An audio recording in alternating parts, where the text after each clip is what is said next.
Hello, everybody. I'm Lizzy, and I'm a student intern with the Grinnell College Museum of Art.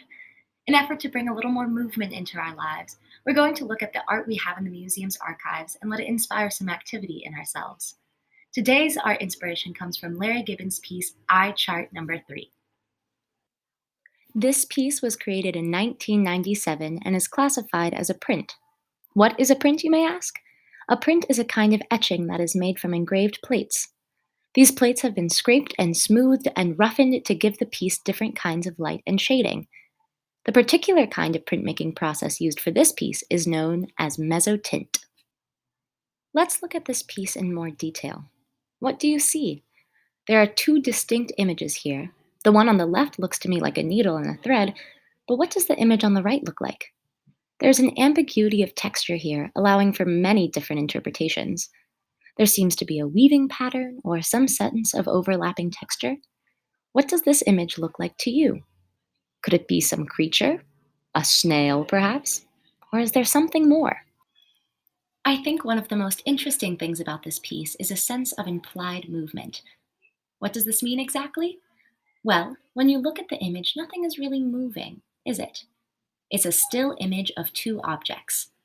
Yet with the way the thread is positioned so fluidly in contrast to the sharpness of the needle, or in the way the textured pattern is created in the second image, there is a sense of action. Look at the lines and shapes created in the two images. It doesn't seem like they've been sitting still for a while, does it? What do you think the needle was being used to create? Was it mending something that was torn? Was it creating something new? Let's take a moment to visualize what happened right before this image was created. Who was using the needle and thread? What were they hoping to make? Was it a gift for someone? Or did they create something they needed for themselves? Take a moment to create a story for these two images. How do they complement each other? How does this add to your story?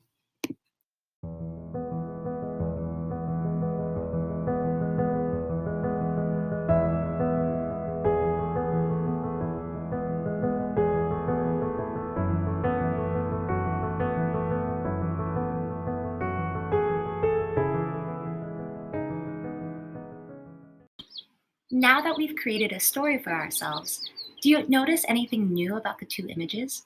Does having a story in our heads help us understand the movement of the piece? Is it more exciting to look at?